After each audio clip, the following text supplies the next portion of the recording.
안녕하세요, 여러분. 한영심입니다. 살다 보면 그런 날이 있죠. 내 뼈와 살을 깎아서 만든 공든 탑이 누군가의 발길질 한 번에 와르르 무너져 내리는 날이요. 30년이었습니다. 꽃다운 25에 시집와서 머리에 서리가 내릴 때까지 저는 제 이름 석자보다 수라원 며느리라는 이름으로 살았습니다. 지문이 닳아 없어지도록 마늘을 까고 허리가 굽도록 사고를 고안했습니다. 그렇게 지켜온 제 자존심이 음식물 쓰레기통에 처박히던 그날, 저는 비로소 알게 되었습니다. 참는 것이 미덕이 아니라 때로는 가장 큰 죄가 될 수도 있다는 것을요. 오늘은 제가 그 지옥 같았던 수라원을 걸어 나와 진짜 제 인생의 밥상을 차리게 된 이야기를 해드리려 합니다. 부디 제 이야기가 여러분의 가슴에 얹힌 체증을 시원하게 내려주는 소화제가 되기를 바랍니다. 저 영심이가 지치지 않고 끝까지 이야기할 수 있도록 구독과 좋아요로 따뜻한 곁을 내어주시길 부탁드립니다.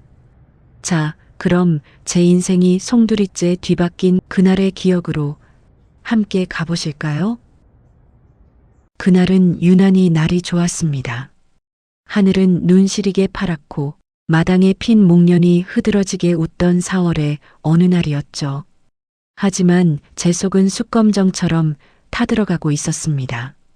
그날은 바로 제 시어머니 왕복순 여사가 그토록 염원하던 대한민국 한식 명장 취임 축하연이 열리는 날이었거든요. 명장이라니요. 동네 사람들은 다 압니다. 왕 여사의 손맛이 아니라 며느리인 제 손맛으로 그 큰 식당 수라원이 굴러간다는 거리요. 하지만 저는 입도 뻥긋하지 않았습니다. 여자가 나서면 집안이 망한다는 시어머니의 가스라이팅, 그리고 어머니 돌아가시면 다 당신 거잖아라는 남편 최기석의 달콤한 거짓말을 믿었기 때문이었죠. 축하연 준비는 오롯이 제 몫이었습니다. 정계, 재계 인사 300명이 온다는 그 큰 잔치상을 차리기 위해 저는 꼬박 사흘밤을 새웠습니다. 갈비 300근의 핏물을 빼고 전복 500마리를 솔로 문질러 닦았습니다.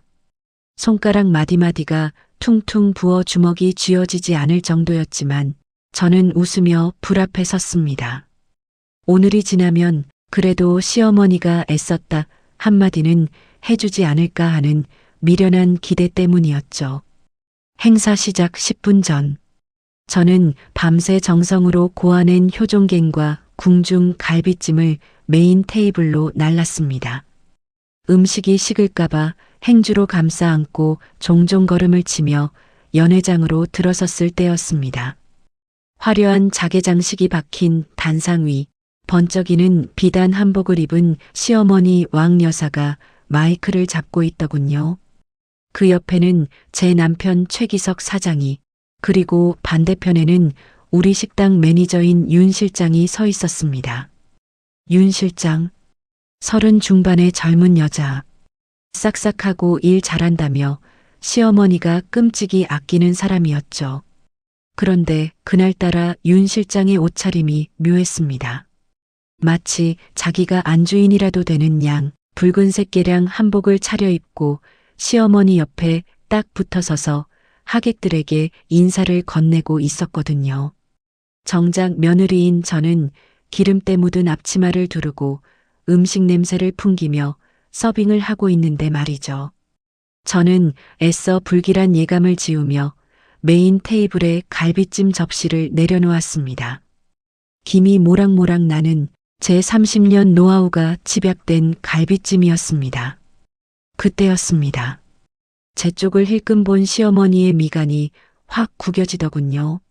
마이크가 켜져 있는 것도 잊은 채 시어머니의 날카로운 목소리가 연회장에 쩌렁쩌렁 울려 퍼졌습니다.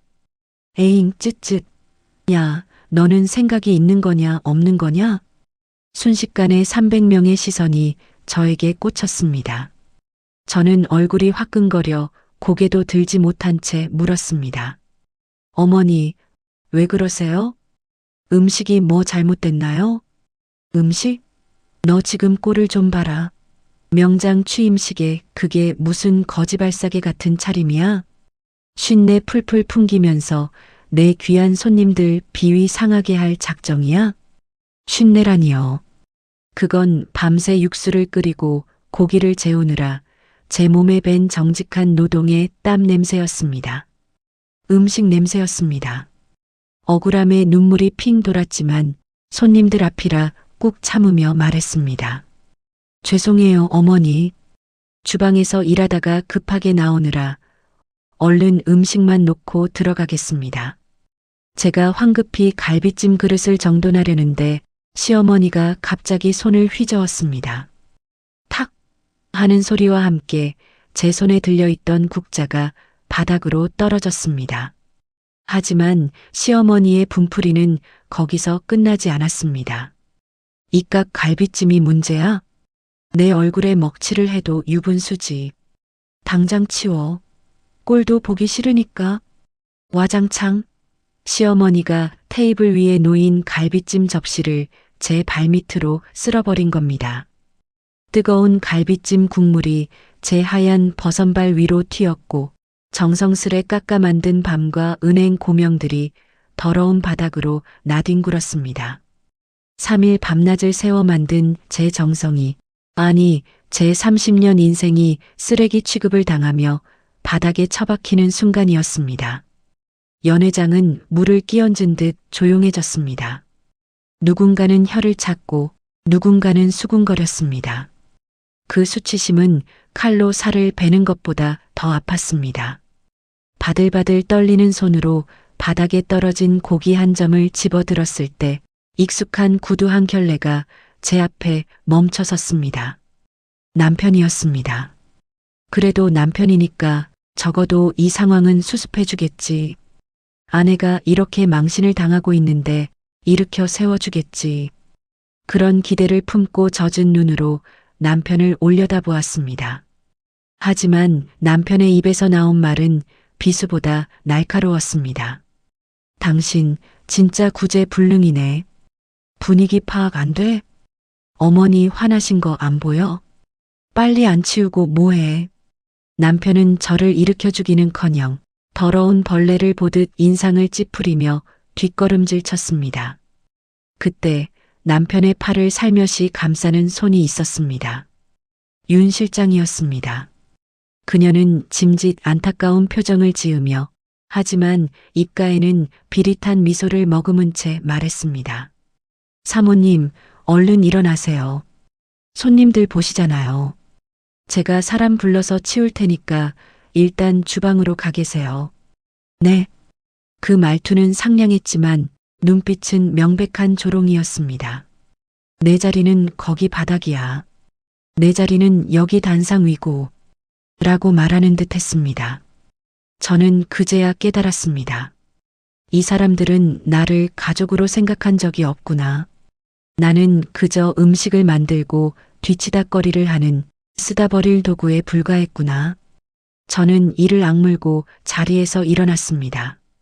무릎에는 갈비찜 양념이 묻어 얼룩덜룩했고 머리카락은 헝클어져 엉망이었습니다. 하지만 저는 똑바로 고개를 들고 시어머니를 쳐다봤습니다. 항상 네 어머니, 잘못했습니다라고 말하던 순종적인 며느리의 눈빛이 아니었습니다. 어머니, 이 음식 제가 사흘 동안 잠 한숨 못 자고 만든 겁니다. 어머니 명장 되시는 날 빛내드리려고 제 손톱이 빠지도록 만든 거예요.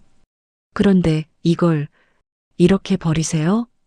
제 말대꾸에 시어머니의 눈이 휘둥그레졌습니다. 감히 며느리가 토를 달았다는 사실에 분노한 시어머니는 마이크를 잡은 채 소리쳤습니다. 어디서 말대꾸야? 내가 만든 거? 웃기고 있네. 내 레시피대로 시키는 대로 한 주제에 어디서 생색이야? 꼬우면 내가 명장하던가. 주제 파악도 못하는 게. 하객들 사이에서 키득거리는 웃음소리가 터져 나왔습니다. 남편은 창피하다는 듯 고개를 돌렸고 윤 실장은 시어머니의 어깨를 주무르며 여사님, 진정하세요. 혈압 오르세요라며 알랑거렸습니다. 저는 더 이상 그곳에 서 있을 수가 없었습니다. 도망치듯 연회장을 빠져나와 주방 뒷문으로 향했습니다. 등 뒤에서 시어머니의 쩌렁쩌렁한 목소리가 들려왔습니다. 여러분, 놀라게 해드려 죄송합니다. 아시다시피 제 며느리가 좀 모자라서요. 이 모든 영광은 저를 도와 밤낮으로 애써준 우리 윤 실장과 나누겠습니다. 박수 소리가 들렸습니다. 폭죽이 터지는 소리도 들렸습니다. 하지만 제 귀에는 그 모든 소리가 저를 향한 비웃음처럼 들릴 뿐이었습니다. 저는 도망치듯 수라원에 본 채 시어머니가 기거하는 안방 쪽으로 숨어들었습니다.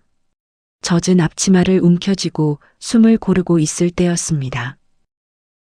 안방 문이 벌컥 열리더니 연회를 마친 시어머니 왕 여사와 남편 최기석이 들어왔습니다. 두 사람의 표정에는 조금의 미안함도 걱정도 없었습니다. 오히려 귀찮은 짐덩어리를 이제야 처리하게 되었다는 듯한 싸늘한 경멸만이 감돌고 있었죠. 어머니, 여보, 제 목소리는 모기 소리처럼 떨리고 있었습니다.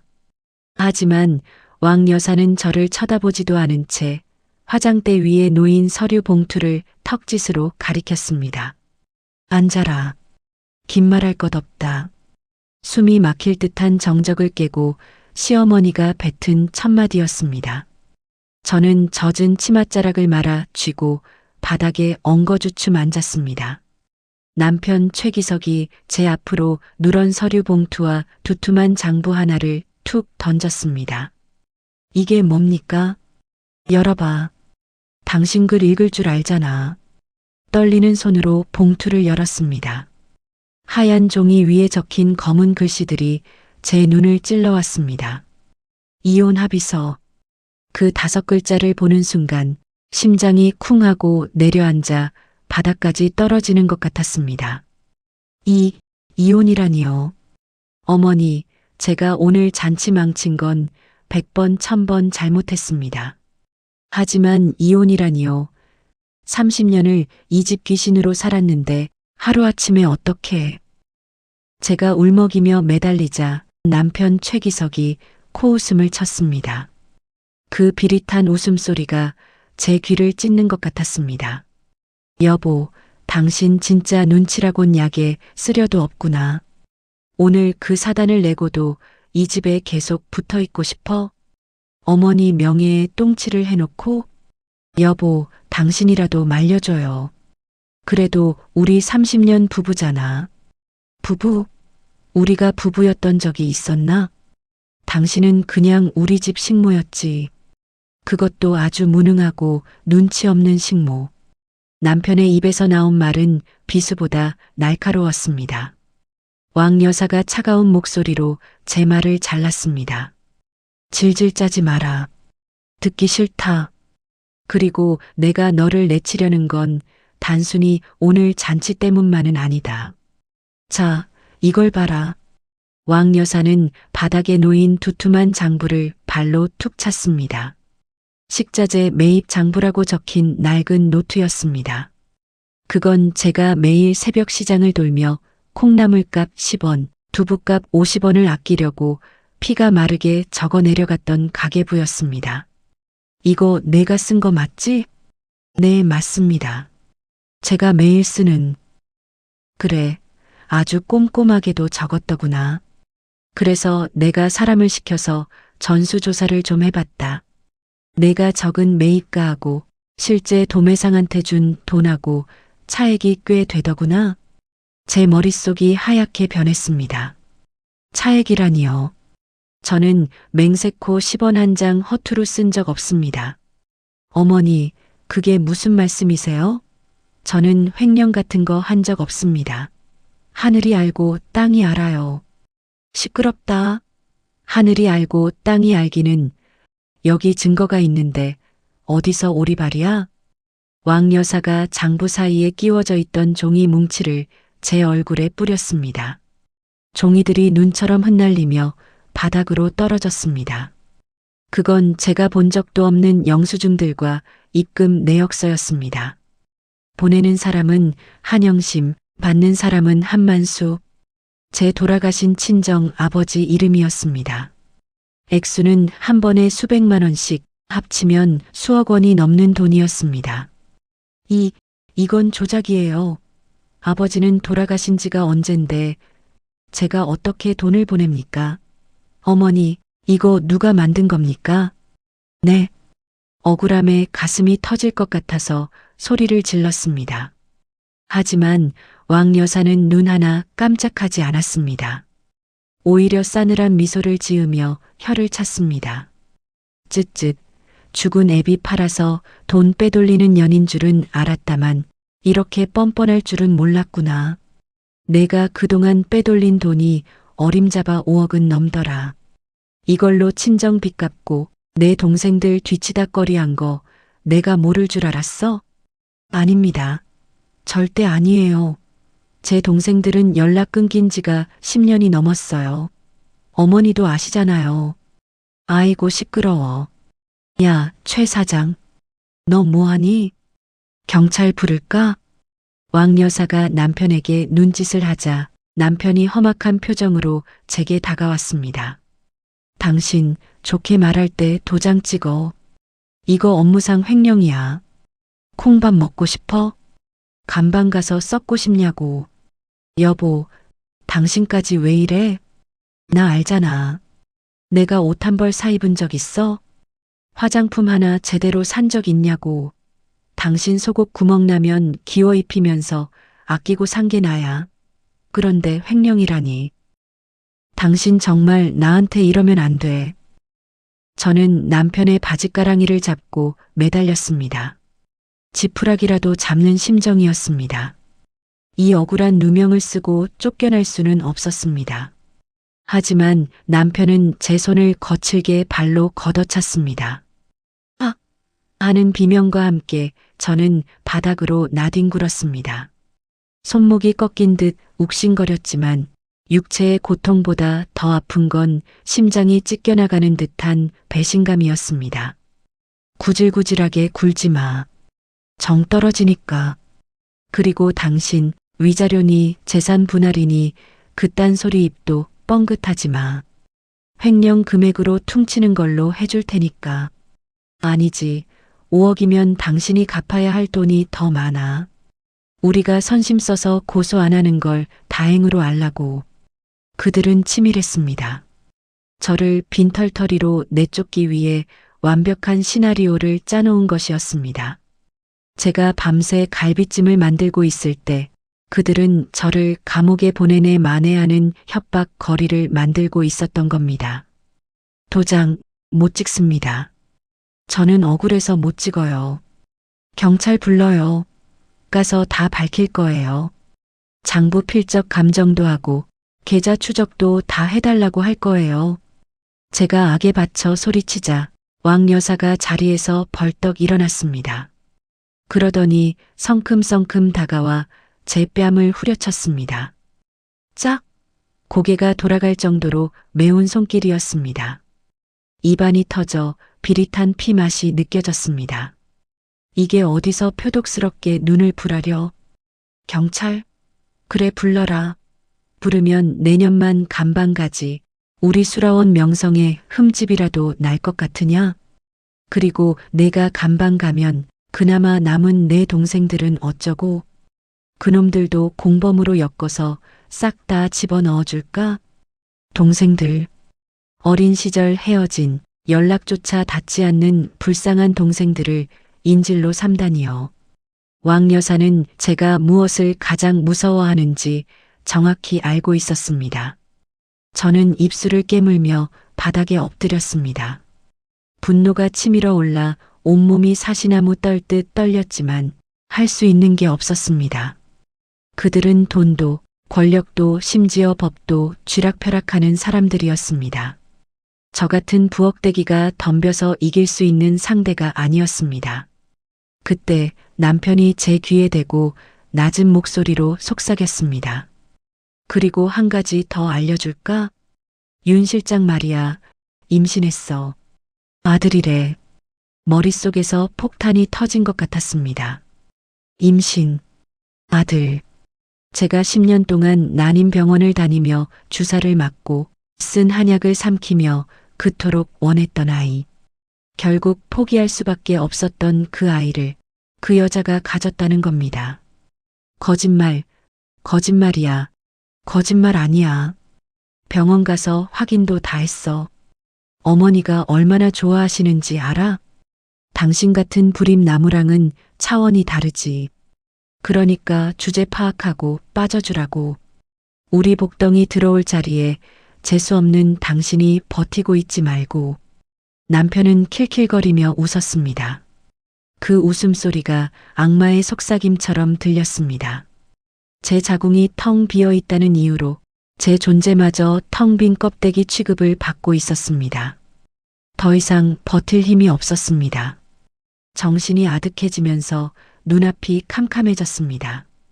여기서 더 버티다가는 제가 미쳐버리거나 아니면 저 사람들을 죽일 것만 같았습니다. 저는 떨리는 손으로 도장을 꺼냈습니다. 제 이름 석자가 새겨진 시집 올 때 아버지가 파주신 목도장이었습니다. 이혼 합의서에 도장을 찍는 순간 제 30년 인생이 붉은 인주처럼 뭉개지는 것 같았습니다. 꾹 눌러 찍은 도장 자국을 보며 왕 여사가 만족스러운 듯 입꼬리를 올렸습니다. 잘 생각했다. 진작 이럴 것이지. 자, 이제 볼일 끝났으니 나가거라. 지금요? 밖에는 비가 오든 눈이 오든 내 알 바 아니지. 내 집에서 당장 나가란 말이다. 꼴도 보기 싫으니까. 왕 여사의 고함 소리와 함께 남편이 안방으로 뛰어들어갔습니다. 잠시 후 남편은 커다란 이민 가방 하나를 들고 나왔습니다. 제 옷가지들을 대충 쓸어 담은 가방이었습니다. 가져가. 쓰레기는 내가 가져가야지. 남편은 현관문을 활짝 열더니 빗속으로 제 가방을 힘껏 집어던졌습니다. 철퍼덕 진흙탕 속에 처박히는 가방 소리가 제 심장이 터지는 소리 같았습니다. 남편은 저를 현관 밖으로 거칠게 밀어냈습니다. 신발도 제대로 신지 못한 채 저는 빗속으로 쫓겨났습니다. 다시는 이 근처에 얼씬도 하지 마. 재수 없으니까. 쾅! 육중한 대문이 닫히는 소리가 천둥 소리처럼 울렸습니다. 저는 닫힌 대문을 멍하니 바라보며 서 있었습니다. 차가운 빗줄기가 온몸을 적시고 찢어진 입술에 닿아 쓰라렸습니다. 맨발에는 차가운 보도블록의 냉기가 스며들었습니다. 어디로 가야 할까요?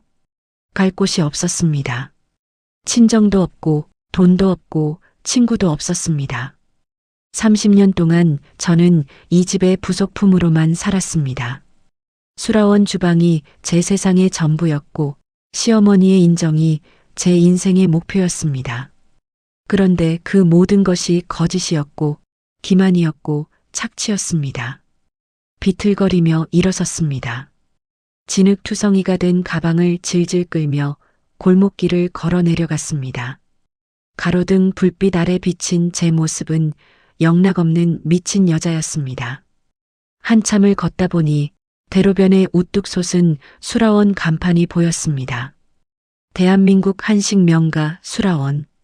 화려한 네온 사인이 비 내리는 밤거리를 비추고 있었습니다. 저 간판을 달기 위해 제가 흘린 땀방울이 얼마였던가요? 저 맛을 내기 위해 제가 태운 속이 얼마였던가요? 저는 빗물에 젖은 채 그 간판을 올려다보았습니다. 눈물이 빗물과 섞여 하염없이 흘러내렸습니다. 억울했습니다. 분했습니다. 내 청춘, 내 노력, 내 사랑, 모든 것을 도둑맞았습니다. 그리고 그들은 도둑질한 것으로 파티를 열고 저를 시궁창에 버렸습니다. 하지만 말입니다. 여러분, 그 차가운 빗속에서 한참을 떨다 보니 이상하게도 눈물이 멈추더군요. 가슴속 깊은 곳에서 뜨거운 불덩이 같은 것이 올라왔습니다. 그건 슬픔이 아니었습니다. 그건 사리에 가까운 옥이었습니다. 그래, 다 가져가라. 내 돈도 가져가고, 내 남편도 가져가고, 내 청춘도 다 가져가. 하지만 내 손은 못 가져가.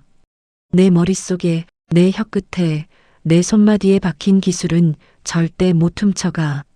저는 빗물에 젖은 주먹을 꽉 쥐었습니다. 손톱이 손바닥을 파고들어 피가 맺혔지만 아프지 않았습니다.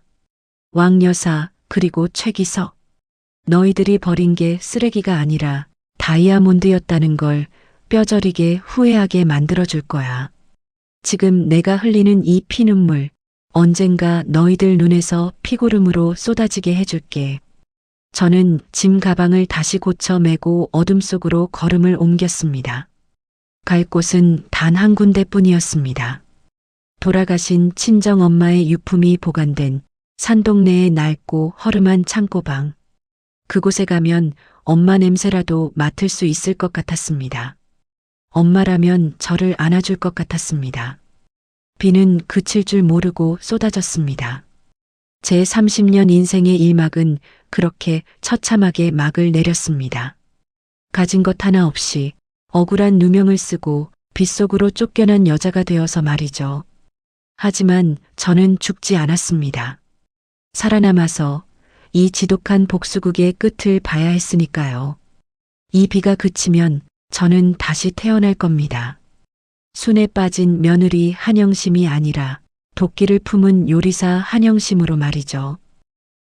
비에 젖은 생쥐골로 수라원 앞을 떠나 제가 향한 곳은 서울의 끝자락 가파른 언덕 위에 매달린 낡은 달동네였습니다. 택시비 아껴보겠다고 그 먼 길을 걷고 또 걸었습니다. 진흙탕이 된 신발 속에서 발가락은 얼어붙어 감각이 없었고 뺨을 때리는 빗줄기는 눈물인지 빗물인지 분간할 수 없게 흘러내렸습니다. 그곳에는 돌아가신 친정엄마가 평생을 사시다 남기고 간 2평 남짓한 작은 창고방이 있었습니다. 엄마가 돌아가신 지 5년이 넘었지만 저는 그 방을 차마 뺄 수가 없었습니다. 시집살이가 너무 고되어서 숨이 턱턱 막힐 때마다 몰래 와서 엄마 냄새라도 맡고 가야 살 수 있을 것 같았거든요. 보증금 300만 원에 월세 15만 원. 제가 시장에서 콩나물 값을 깎고 남편이 버린 구멍난 양말을 기워 신으며 모은 쌈짓돈으로 겨우겨우 유지해 온 제 유일한 안식처였습니다. 삐그덕거리는 녹슨 철문을 열고 방 안으로 들어서자 쾌쾌한 곰팡이 냄새와 함께 차가운 냉기가 훅 끼쳐왔습니다. 보일러도 들어오지 않는 냉골 바닥.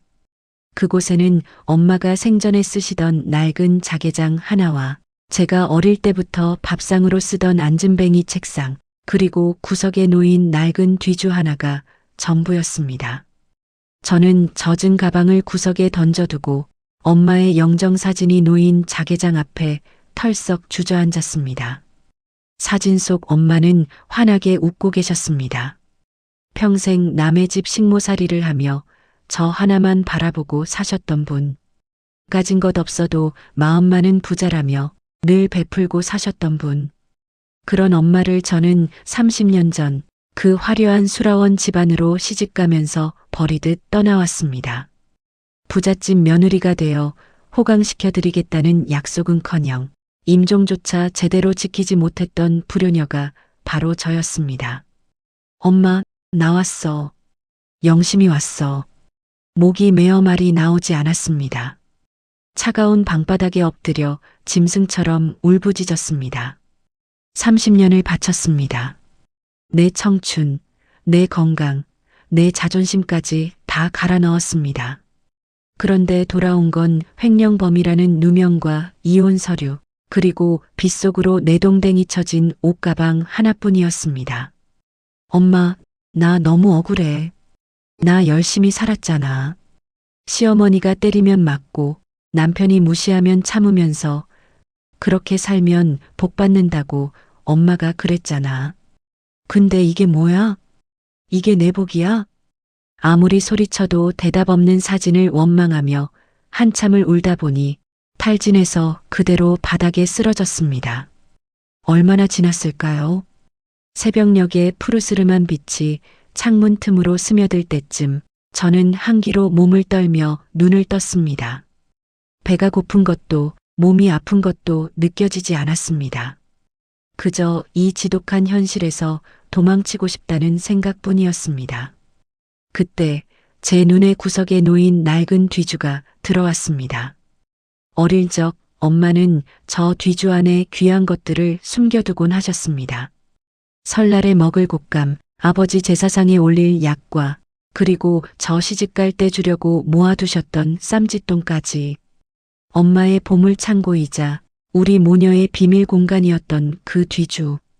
무언가에 홀린 듯 자리에서 일어나 뒤주 앞으로 다가갔습니다. 먼지가 뽀얗게 앉은 뚜껑을 열자 오래된 나무 냄새와 함께 엄마 특유의 박하 냄새가 났습니다. 안에는 엄마가 즐겨 입으시던 낡은 무명 저고리 몇 벌과 손때 묻은 반짓고리 그리고 보자기에 꽁꽁 쌓인 네모난 물건 하나가 들어 있었습니다. 이게 뭐지? 떨리는 손으로 보자기를 풀었습니다. 누렇게 빛바랜 대학 노트 한 권이 나왔습니다. 표지에는 영심이 시집갈 때 줄 요리책이라고 삐뚤빼뚤한 글씨가 매직으로 적혀 있었습니다. 국민학교도 제대로 못 나오신 엄마가 오직 딸을 위해 한자 한자 눌러 쓴 글씨였습니다. 가슴이 쿵 하고 내려앉는 것 같았습니다. 이런 게 있는 줄은 꿈에도 몰랐습니다. 저는 조심스럽게 노트 첫 장을 넘겼습니다. 종이는 습기를 먹어 눅눅했고 군데군데 얼룩이 져 있었습니다. 아마도 요리하다 튄 국물 자국이거나 엄마의 침 자국이겠지요. 1985년 11월 김장 김치 담그는 법. 멸치 액젓은 꼭 3년을 묵혀야 깊은 맛이 난다. 1986년 5월 영심이가 좋아하는 호박잎 쌈장. 된장에 보리밥을 갈아 넣어야 짜지 않다. 한 장 한 장 넘길 때마다 엄마의 목소리가 들리는 것 같았습니다. 영심아, 음식은 손맛이 아니라 정성이다. 재료를 속이면 입이 먼저 안다. 늘 하시던 말씀이 글자 하나하나에 박혀 있었습니다.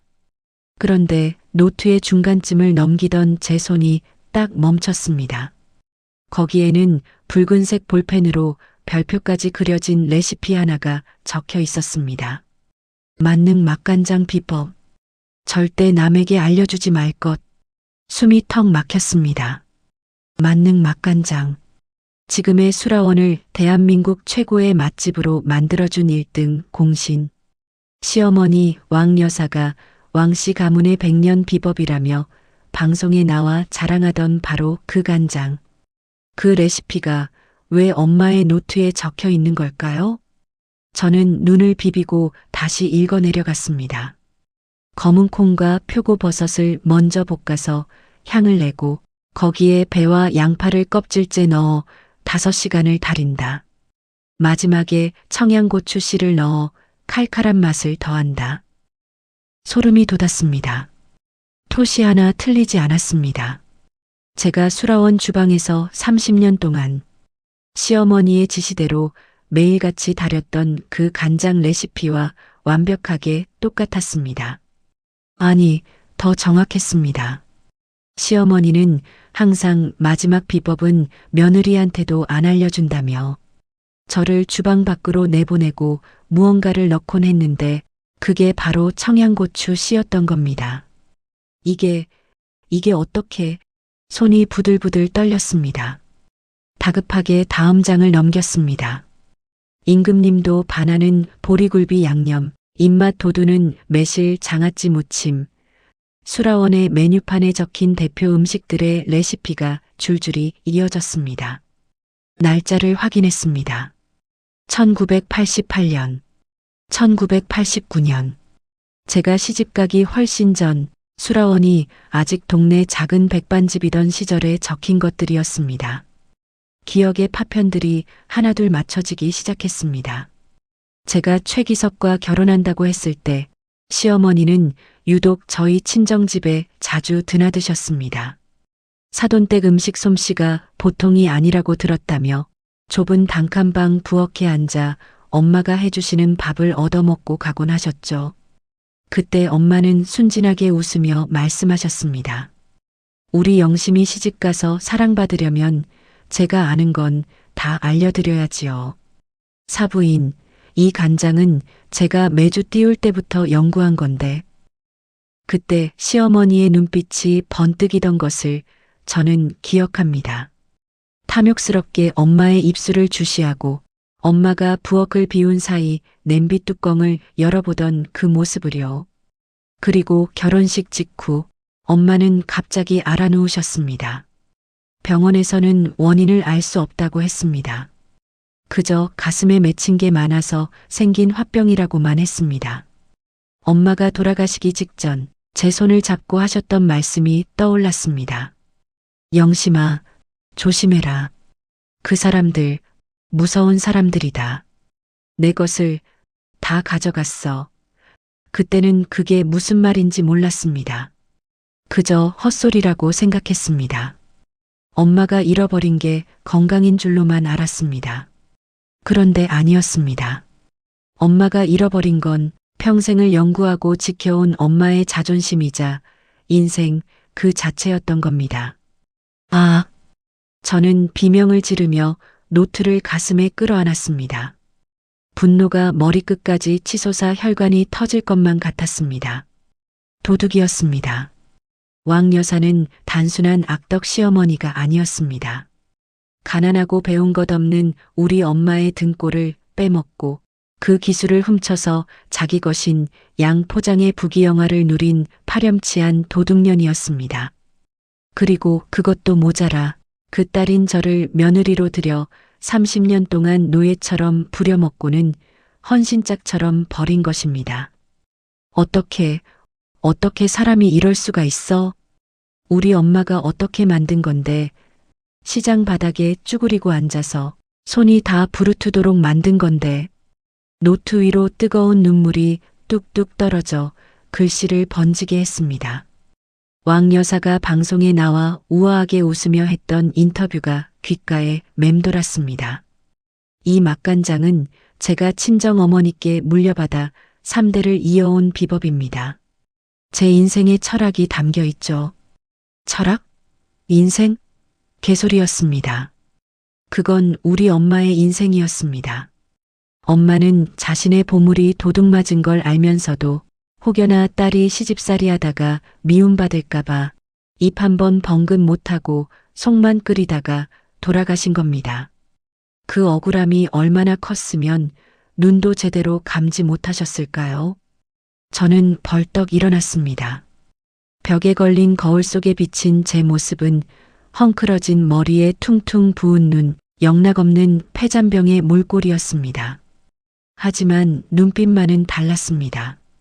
방금 전까지 죽고 싶어서 울부짖던 여자는 그곳에 없었습니다. 거울 속의 여자는 짐승처럼 으르렁거리고 있었습니다. 안 죽어. 나 절대로 안 죽어. 저는 엄마의 노트를 찢어질 듯 꽉 움켜쥐었습니다. 이건 단순한 요리책이 아니었습니다. 왕 여사의 심장에 꽂을 수 있는 가장 날카로운 칼이자 우리 엄마의 억울함을 풀어줄 유일한 증거였습니다. 왕복순, 그리고 최기석. 너희들이 훔쳐간 게 뭔지 똑똑히 보여줄게. 그냥 요리법 하나 훔친 게 아니야. 너희는 건드리지 말아야 할 영린을 건드렸어. 저는 자개장 서랍을 뒤져 엄마가 쓰시던 낡은 가위를 꺼냈습니다. 그리고 엉망으로 엉킨 제 긴 머리카락을 숭덩숭덩 잘라냈습니다. 사방으로 흩어지는 머리카락과 함께 30년 동안 저를 올가매고 있던 착한 며느리, 순종적인 아내라는 껍데기도 바닥으로 떨어져 나갔습니다. 거울을 보며 입술을 깨물었습니다. 피가 배어나와 입술이 붉게 물들었습니다. 마치 전쟁터에 나가는 장수가 바르는 핏빛 문신처럼 보였습니다. 두고 봐. 내가 그토록 자랑하는 수라원. 내 손으로, 아니 우리 엄마의 손으로 무너뜨려 줄 테니까. 내가 훔쳐간 그 가짜 명장 타이틀 내가 다 벗겨내고 발가벗겨 줄 테니까. 저는 엄마의 영정사진을 똑바로 바라보았습니다. 엄마는 여전히 웃고 계셨지만 이제 그 미소는 저에게 참으라는 뜻이 아니었습니다. 싸워라, 내 딸아. 가서 내 것을 찾아와라라고 말씀하시는 것 같았습니다. 엄마, 딱 기다려. 내가 엄마 이름 찾아서 돌아올게. 저 도둑놈들, 내가 피눈물 흘리게 만들어서 엄마 무덤 앞에 무릎 꿇릴게. 저는 엄마의 노트를 품속 깊이 넣었습니다. 심장 박동이 노트에 전해지는 게 느껴졌습니다. 차가운 창고방의 냉기도 더 이상 두렵지 않았습니다. 제 가슴 속에는 그보다 더 뜨거운 복수의 불길이 타오르고 있었으니까요. 짐 가방을 다시 챙겼습니다. 어제와는 다른 무게였습니다. 어제의 가방에는 절망과 슬픔만 들어 있었지만 오늘의 가방에는 희망과 증오가 함께 들어 있었습니다. 삐그덕거리는 철문을 열고 밖으로 나갔습니다. 비는 그쳐 있었고 멀리 동쪽 하늘에서 붉은 해가 떠오르고 있었습니다. 저에는 어제와 똑같은 해였지만 저에게는 완전히 다른 세상의 시작을 알리는 신호탄이었습니다. 저는 언덕 아래 펼쳐진 서울 시내를 내려다보았습니다. 저 멀리 어딘가에서 아침 준비를 하고 있을 수라원의 굴뚝 연기가 보이는 듯 했습니다. 맛있게들 먹어도 그게 너희들이 편하게 먹는 마지막 아침이 될 테니까. 저는 신발끈을 단단히 조여매고 가파른 언덕길을 내려가기 시작했습니다.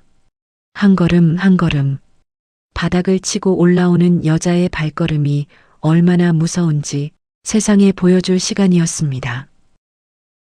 산동네 창고방을 나선 제가 당장 할 수 있는 일은 많지 않았습니다. 수라원의 안주인으로 30년을 살았지만 바깥 세상에서 저는 그저 나이 50 넘은 가진 것 없는 이혼녀일 뿐이었으니까요. 하지만 주저앉아 있을 시간조차 제게는 사치였습니다. 당장 오늘 먹을 밥값이 필요했고 누울 방 한 칸의 월세를 마련해야 했으니까요. 무엇보다 저 도둑놈들에게 보란 듯이 성공하려면 밑바닥부터 다시 다져 올라가야 했습니다. 제가 일자리를 구한 곳은 수라원에서 버스로 5정거장 떨어진 낡고 허름한 기사식당이었습니다. 대박 기사식당. 이름만 대박이지 간판은 색이 다 바래서 글자가 보일락 말락했고 문을 열면 기름 쩐내와 매캐한 담배 냄새가 훅 끼쳐오는 그런 곳이었습니다. 수라원의 그 으리으리하고 반질반질한 주방과는 천지 차이였죠. 하지만 저는 찬밥 더운 밥 가릴 처지가 아니었습니다.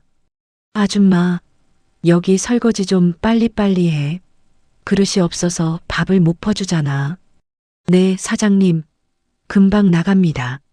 저는 고무장갑을 낀 손이 보이지 않을 정도로 그릇을 닦고 또 닦았습니다.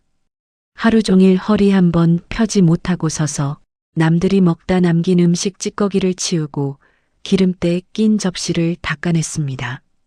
뜨거운 물에 손이 불어 터지고 독한 세제 때문에 손가락 마디마디가 갈라져 피가 맺혔습니다. 밤이 되면 다리가 퉁퉁 부어 걷기조차 힘들었지만 저는 이를 악물고 버텼습니다. 가끔 택시 기사님들이 켜놓은 TV에서 시어머니 왕 여사의 얼굴이 나올 때가 있었습니다. 화려한 한복을 입고 인자한 미소를 지으며 한식의 세계화를 떠들어대는 그 얼굴. 그럴 때마다 저는 수세미를 쥔 손에 힘을 주며 속으로 다짐하고 또 다짐했습니다. 웃어라. 실컷 웃어더라. 지금 내가 누리는 그 가짜 명성이 얼마나 헛된 것인지 내가 곧 알게 해줄 테니까. 그렇게 한 달이 지났을 무렵이었습니다. 여느 때와 다름없이 점심 장사 준비로 전쟁터 갔던 주방에 갑자기 비명이 울려 퍼졌습니다. 어이쿠, 나 죽네, 나 죽어. 주방장 김씨 아저씨였습니다. 며칠 전부터 속이 더부룩하다며 소화제를 달고 살더니 결국 탈이 난 겁니다. 급성 맹장염이라고 했습니다.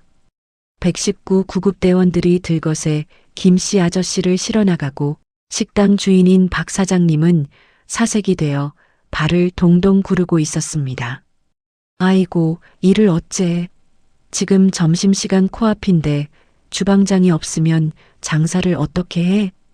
오늘 단체 손님도 예약돼 있는데. 박 사장님은 머리를 쥐어뜯으며 울상을 지었습니다. 그도 그럴 것이. 이 식당은 기사님들 사이에서 제육볶음 맛집으로 소문나서 점심때면 줄을 서서 먹는 곳이었거든요. 당장 밥을 달라고 아우성칠 손님들 생각에 사장님은 셔터를 내리네 마네하며 혼이 나가 있었습니다. 저는 고무장갑을 벗으며 조심스럽게 사장님께 다가갔습니다. 사장님, 제가 한번 해봐도 될까요? 사장님은 황당하다는 표정으로 저를 쳐다봤습니다. 아줌마가? 설거지나 하던 사람이 무슨 요리를 해? 이거 장난 아니야. 맛없으면 손님 다 끊긴다고. 저 집에서 밥은 좀 했습니다. 믿고 한번 맡겨봐 주세요. 지금 당장 문 닫을 순 없잖아요. 제 눈빛이 꽤나 간절했는지 아니면 지푸라기라도 잡고 싶었던 건지 사장님은 한숨을 푹 쉬며 손을 저었습니다. 에라 모르겠다. 그럼 일단 국이라도 좀 끓여봐요. 제육볶음은 내가 어떻게든 흉내 내볼 테니까. 기회였습니다. 30년 동안 수라원 뒷방 며느리로 숨죽여 살았던 제가 처음으로 세상 밖으로 제 손맛을 선보일 기회. 저는 앞치마 끈을 질끈 동여매고 조리대 앞에 섰습니다. 가슴이 쿵쾅거렸습니다.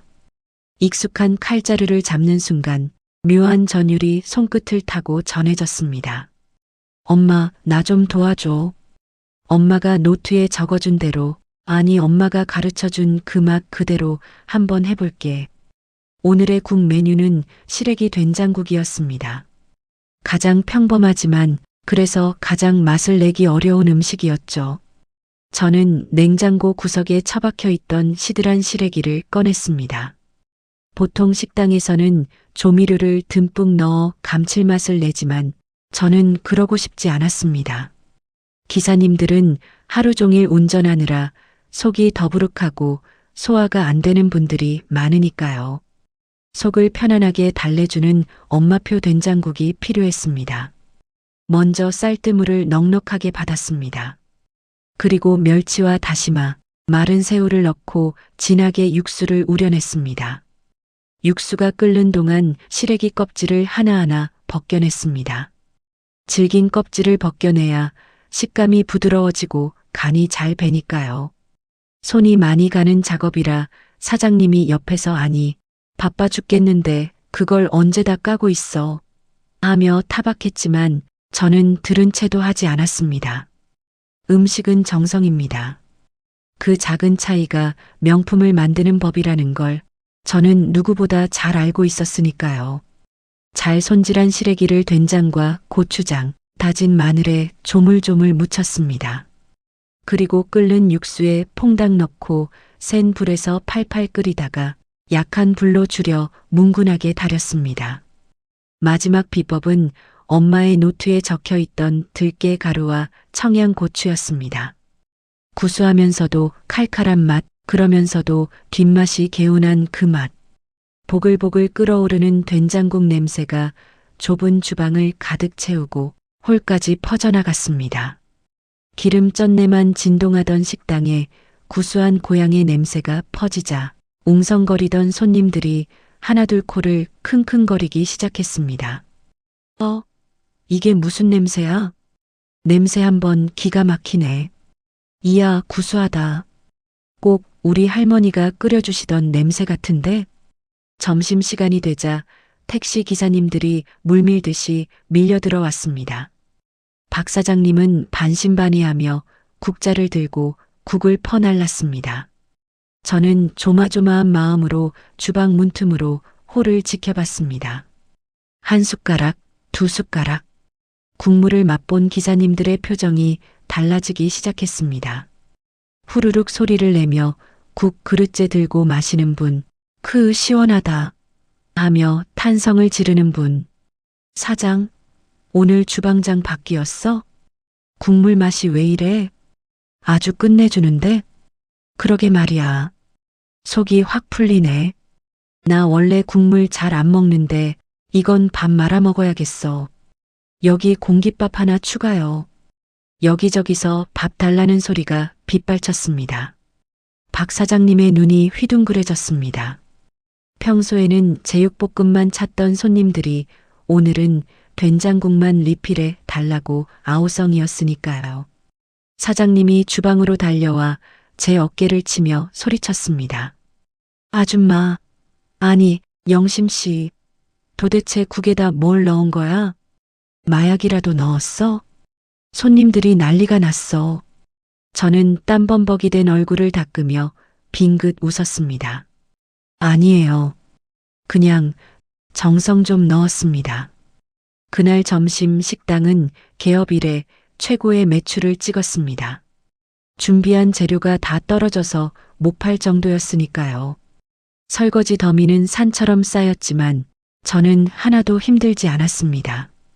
30년 동안 시어머니의 그늘에 가려져 있던 제 손맛이 비로소 세상 밖으로 나와 인정을 받은 날이었으니까요. 맛있다는 그 한마디가 이렇게 가슴 벅찬 말인 줄은 예전엔 미처 몰랐습니다. 점심 장사가 끝나고 잠시 숨을 돌리고 있을 때였습니다. 구석진 테이블에 한 노신사가 조용히 앉아 식사를 하고 계셨습니다. 허름한 등산복 차림이었지만 꼿꼿한 자세와 날카로운 눈빛에서 범상치 않은 기운이 느껴지는 분이었습니다. 그분은 다른 반찬은 거들떠보지도 않고 오직 제가 끓인 시래기 된장국만 천천히 음미하며 드시고 계셨습니다. 제가 빈 그릇을 치우러 다가가자 노신사가 저를 빤히 올려다보셨습니다. 이 국 댁이 끓였소? 네, 그렇습니다. 입맛에는 좀 맞으셨는지요? 노신사는 잠시 눈을 감았다 뜨시더니 나지막이 말씀하셨습니다. 30년 만이구려. 네.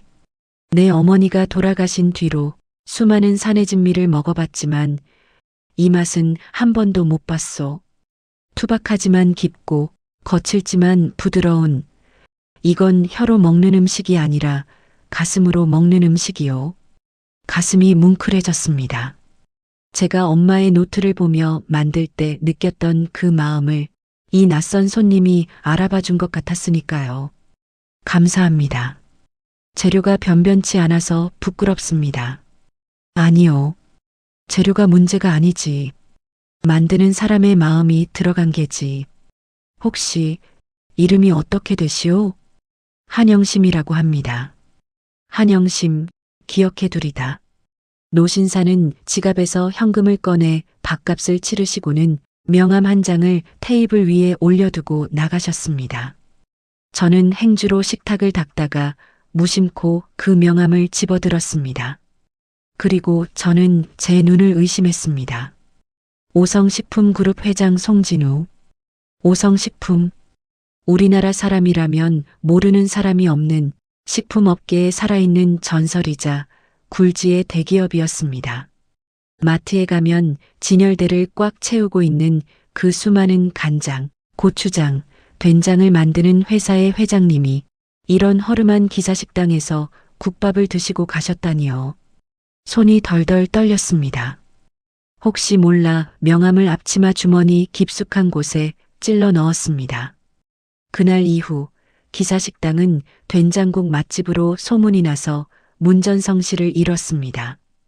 박 사장님은 아예 저를 주방장으로 승격시켜 주었고 월급도 2배로 올려주셨습니다. 하지만 저는 안주하지 않았습니다. 엄마의 노트에 적힌 다른 메뉴들도 하나씩 선보였습니다. 보리 비빔밥, 고등어 조림, 두부 짜글이, 내놓는 메뉴마다 대박이 터졌고 식당 앞에는 택시뿐만 아니라 일반 승용차들까지 줄을 서기 시작했습니다. 일주일쯤 지났을까요?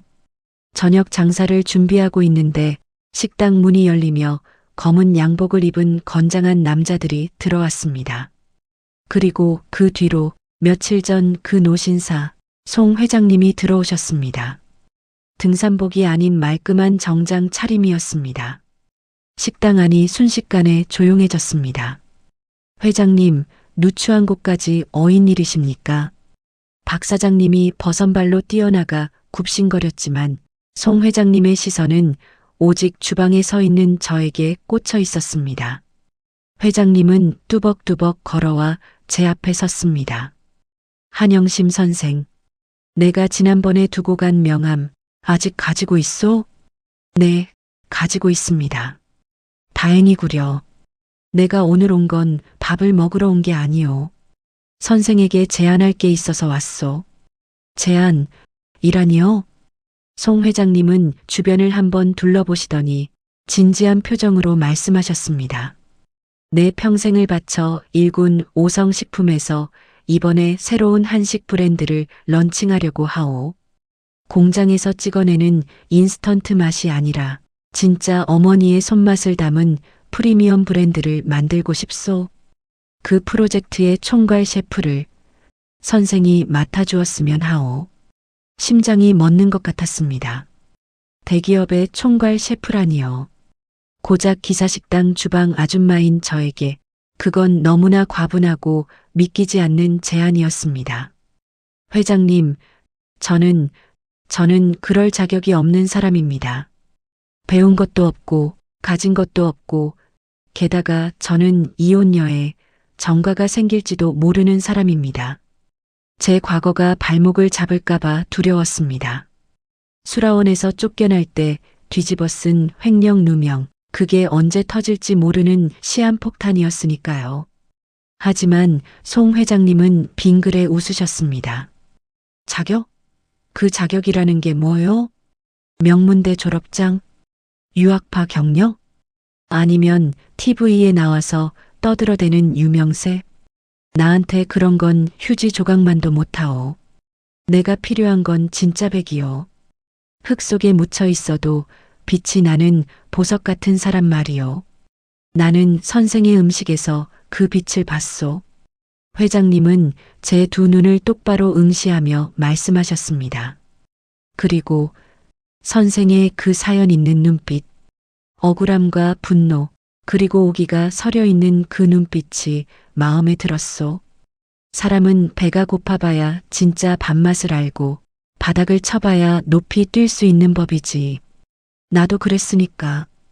회장님의 말씀이 제 가슴을 파고들었습니다.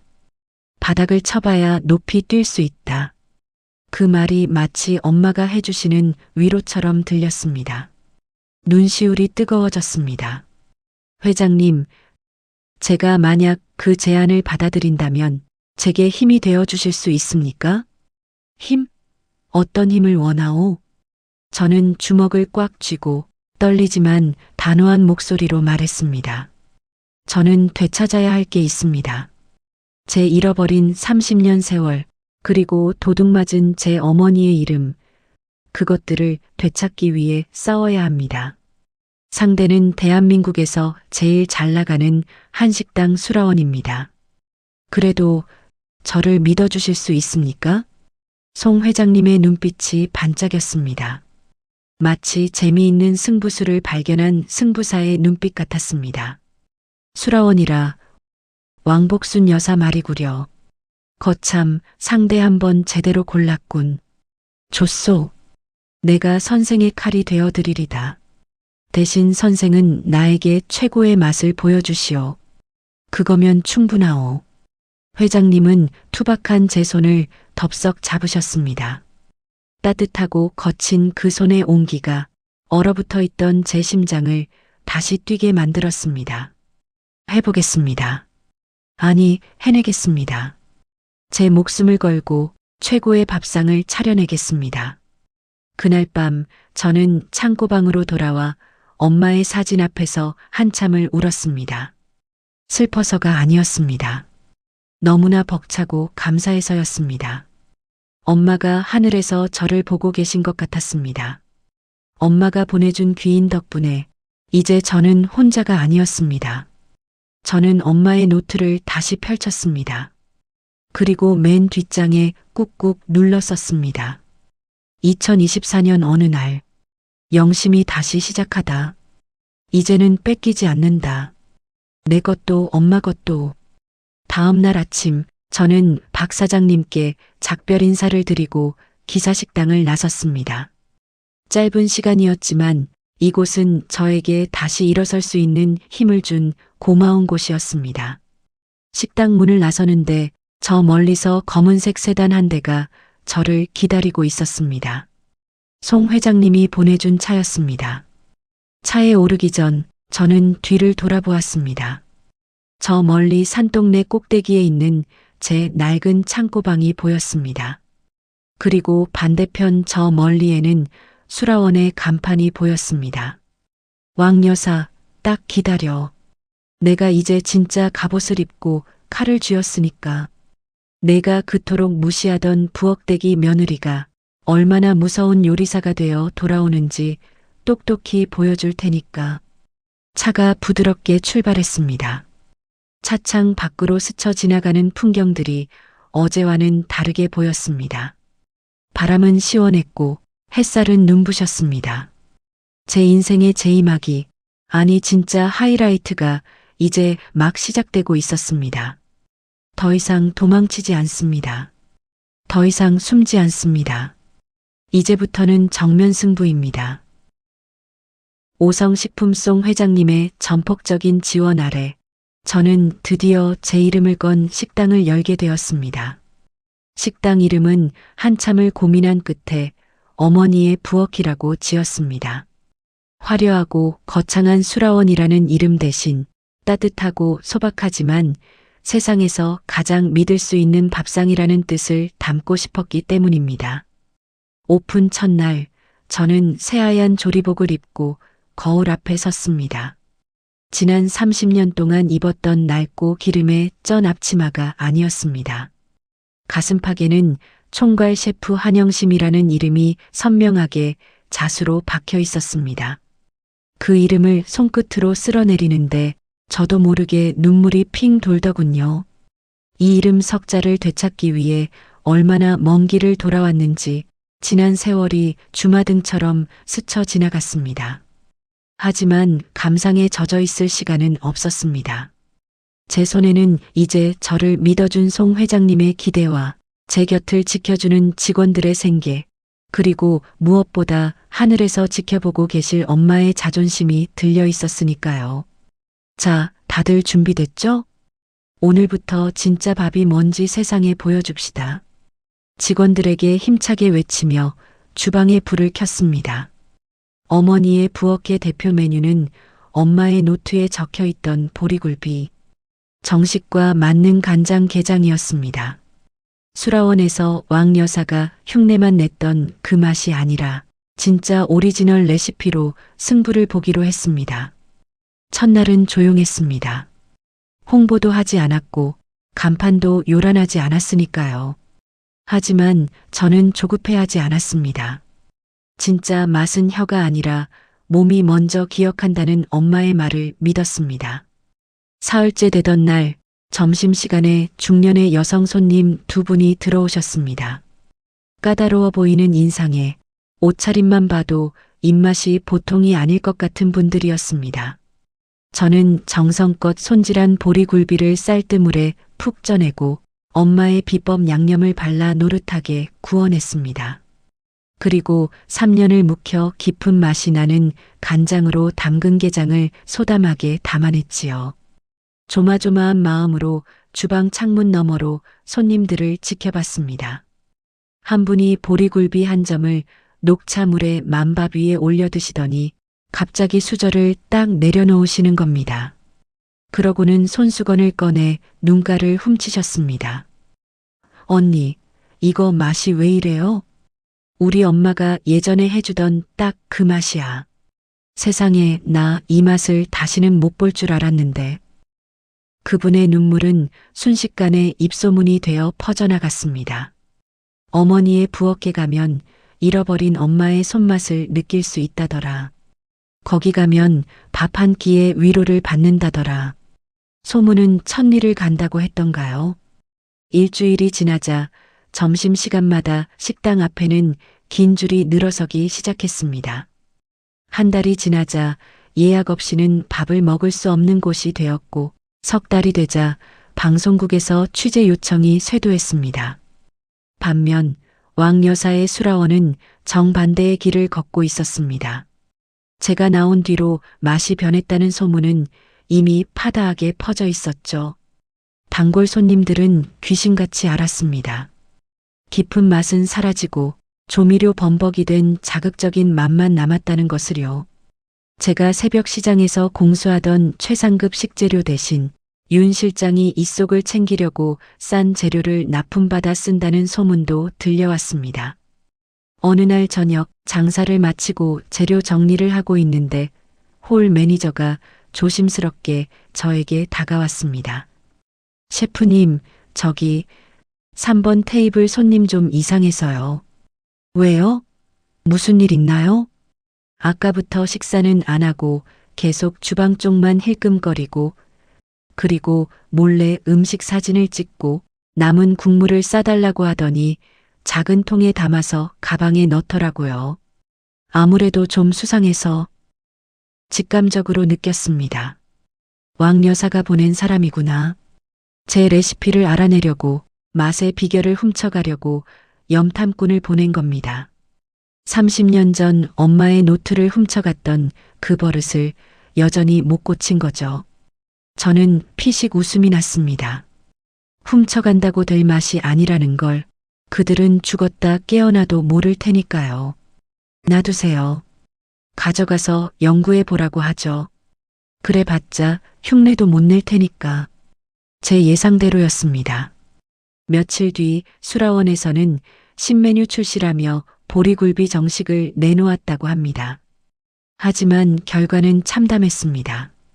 굴비에서는 비린내를 잡지 못해 역한 냄새가 났고 게장은 너무 짜서 먹을 수가 없다는 혹평이 인터넷에 도배가 되었습니다. 급기야 식중독 의심 신고까지 접수되어 구청 위생과에서 조사를 나왔다는 통쾌한 소식까지 들려왔습니다. 그러던 어느 날 방송국에서 인터뷰 요청이 왔습니다. 단순한 맛집 소개가 아니라 성공한 여성 CEO의 삶을 조명하는 다큐멘터리 프로그램이었습니다. 저는 흔쾌히 수락했습니다. 이제는 숨을 이유가 없었으니까요. 카메라 앞에 앉은 저는 지난 30년의 세월을 담담하게 하지만 뼈가 있는 말로 풀어냈습니다. 리포터가 물었습니다. 한영심 대표님, 짧은 시간 안에 이렇게 큰 성공을 거둔 비결이 뭐라고 생각하시나요? 어머니의 부엌만의 특별한 레시피가 있나요? 저는 카메라 렌즈를 똑바로 응시하며 말했습니다. 마치 그 화면 너머에서 이 방송을 보고 있을 왕 여사와 전 남편 최기석에게 말하듯이요. 특별한 레시피요? 글쎄요. 굳이 꼽자면 정직이 아닐까 싶습니다. 음식은 거짓말을 하지 않거든요. 남의 것을 훔치거나 나쁜 마음으로 만든 음식은 혀를 속일 수는 있어도 사람의 마음을 움직일 수는 없습니다. 제 음식의 비결은 도둑맞지 않은 양심, 그리고 제 어머니의 정직한 인생, 그 자체입니다. 방송이 나가고 난 뒤 반응은 폭발적이었습니다. 제 사연을 아는 사람들은 도둑맞은 양심이 누구를 가리키는지 단번에 알아차렸고 인터넷 댓글에는 왕 여사와 수라원을 비난하는 글들이 올라오기 시작했습니다. 수라원 명장, 알고 보니 며느리 레시피 훔친 거라며? 어쩐지 요즘 맛이 갔다 했어. 수라원의 몰락은 가속화되었습니다. 그날 밤 비가 추적추적 내리는 마감 시간이었습니다. 마지막 손님을 보내고 셔터를 내리려는데 누군가 비틀거리며 식당 문을 밀고 들어왔습니다. 술 냄새가 진동하는 남자. 헝클어진 머리에 며칠은 감지 않은 듯한 떡진 머리, 그리고 곳곳에 얼룩이 묻은 양복. 제 전남편 최기석이었습니다. 영심아. 그가 저를 불렀습니다. 불과 몇 달 전까지만 해도 저를 식충이, 재수 없는 년이라고 부르던 그 입으로 제 이름을 애처롭게 부르고 있었습니다. 저는 팔짱을 낀 채 그를 싸늘하게 내려다보았습니다. 영업 끝났습니다. 나가세요. 여보, 나야, 기석이. 당신 남편. 남편? 법적으로 남남된 지가 언젠데 남편 타령입니까? 술 주정하러 왔으면 번지수 잘못 찾았으니 썩 나가요. 경찰 부르기 전에. 제가 전화기를 들려고 하자 기석이 다급하게 제 앞을 막아서며 무릎을 꿇었습니다. 바닥에 털썩 주저앉은 꼴이 참으로 가관이었습니다. 영심아, 내가 잘못했다. 내가 미쳤었나 봐. 윤 실장 그 여우 같은 년한테 홀려서 내가 당신 같은 진국을 몰라보고 흑흑. 윤 실장이 왜요? 임신했다면서요. 아들 낳아서 잘 살고 있는 거 아니었어요? 제 말에 기석이 땅을 치며 통곡을 했습니다. 아들은 무슨, 그년 임신한 거 다 거짓말이었어. 당신 내쫓으려고 우리 어머니랑 짜고 거짓 진단서 꾸민 거라고. 내가 그년한테 갖다 바친 돈이 얼마인데. 가게 금고까지 털어서 도망갔어. 지금 수라원 망하기 일보 직전이야. 빚쟁이들이 매일 들이닥치고 어머니는 혈압으로 쓰러지시고. 기가 찼습니다. 임신이 거짓말이었다니. 저를 내쫓기 위해 생명까지 조작하고 이용했다는 사실에 소름이 끼쳤지만 한편으로는 속이 시원했습니다. 인과응보, 사필귀정, 자기가 파놓은 함정에 자기가 빠진 꼴이었습니다. 그래서요? 나보고 어쩌라고요? 여보, 당신이 돌아와줘. 당신이 와서 주방 다시 맡아주면 수라원 다시 일어설 수 있어. 어머니도 당신 기다리고 계셔. 예전처럼 우리 다시 살자. 응? 내가 진짜 잘할게. 당신 발 닦아주라면 닦고, 업고 다니라면 업고 다닐게. 기석이 제 바짓가랑이를 잡고 늘어졌습니다. 그 더러운 손이 제 옷에 닿는 순간 온몸에 벌레가 기어가는 듯한 혐오감이 치밀어 올랐습니다. 저는 있는 힘껏 다리를 빼내며 그를 발로 밀어냈습니다. 이거 안 나? 어디다 대고 더러운 손을 놀려. 영심아, 제발 나 지금 갈 데도 없어. 집도 경매 넘어가게 생겼어. 나 좀 살려줘. 우리가 산 세월이 30년이야. 정을 봐서라도. 정? 30년 세월? 저는 주방으로 성큼성큼 걸어 들어갔습니다. 그리고 구석에 놓인 굵은 소금 단지를 가져왔습니다. 부정을 씻어내고 재수 없는 귀신을 쫓아낼 때 쓰는 그 소금 말입니다. 저는 기석의 얼굴을 향해 소금을 한 주먹 촥 뿌렸습니다. 하얀 소금 알갱이들이 기석의 머리 위로, 얼굴 위로 우수수 쏟아져 내렸습니다. 아, 뭐 하는 거야?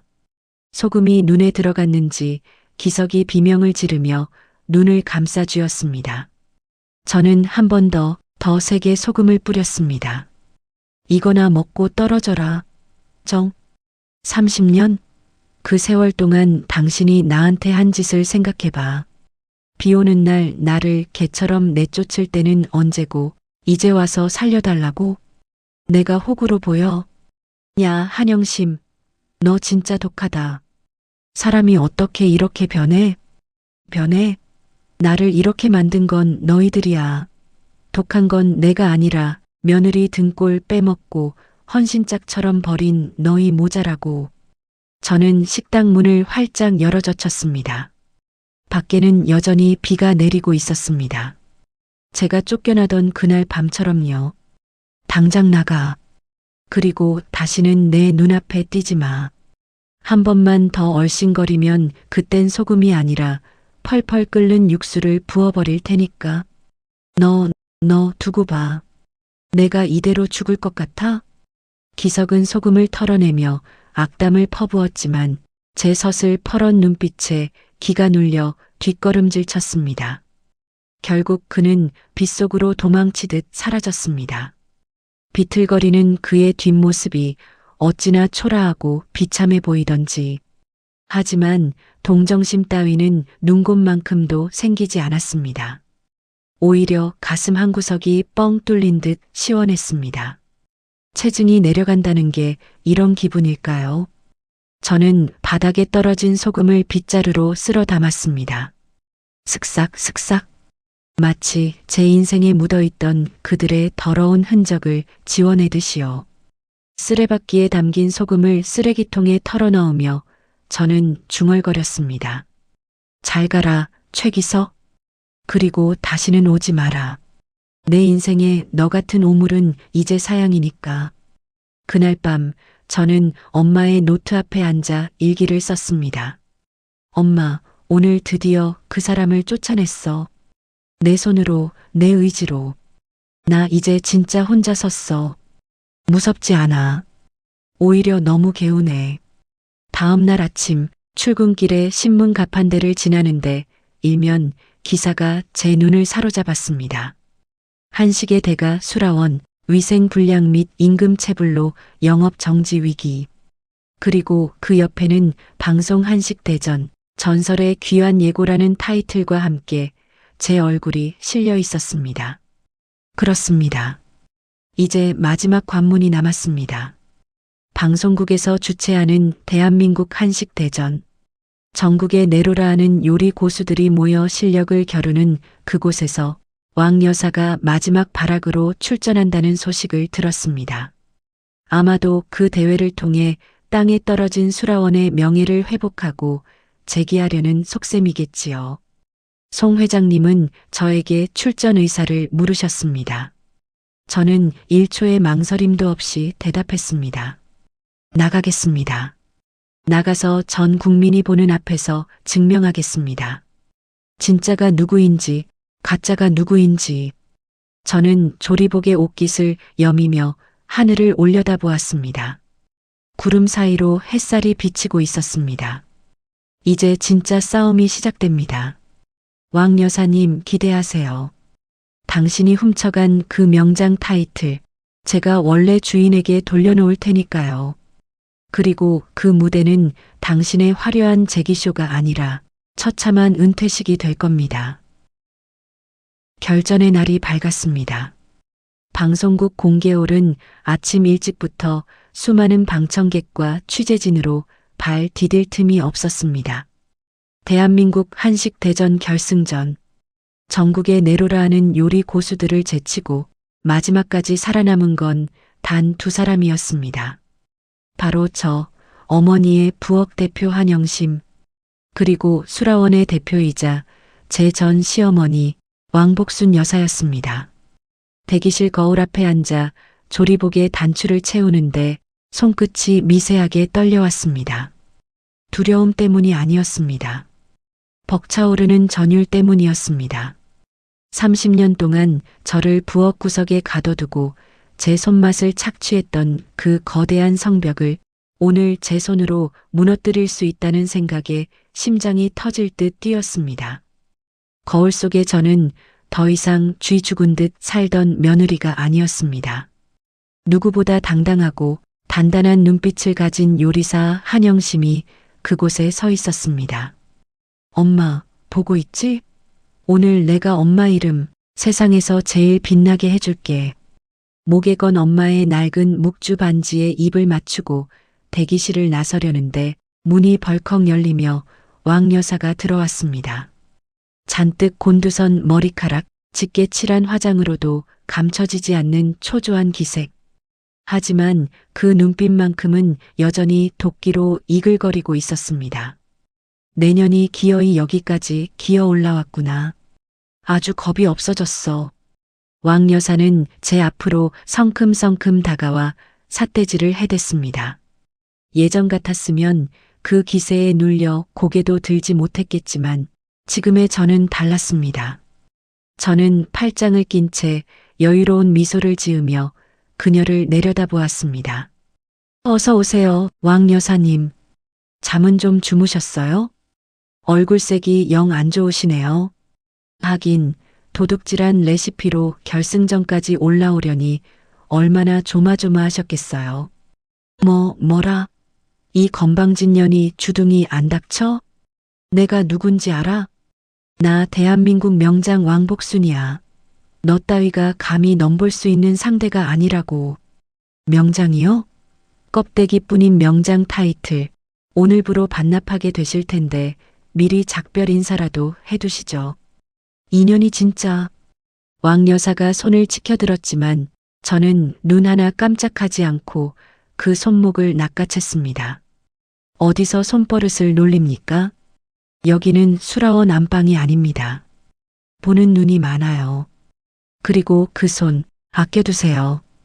이따가 요리하다가 벌벌 떨면 안 되잖아요. 윤 실장이 훔쳐다 준 가짜 레시피로는 맛내기가 쉽지 않을 텐데. 제 말에 왕 여사의 동공이 지진 난 듯 흔들렸습니다. 제가 모든 것을 알고 있다는 사실에 공포를 느낀 것이지요. 너 다 알고 있었어? 그럼요.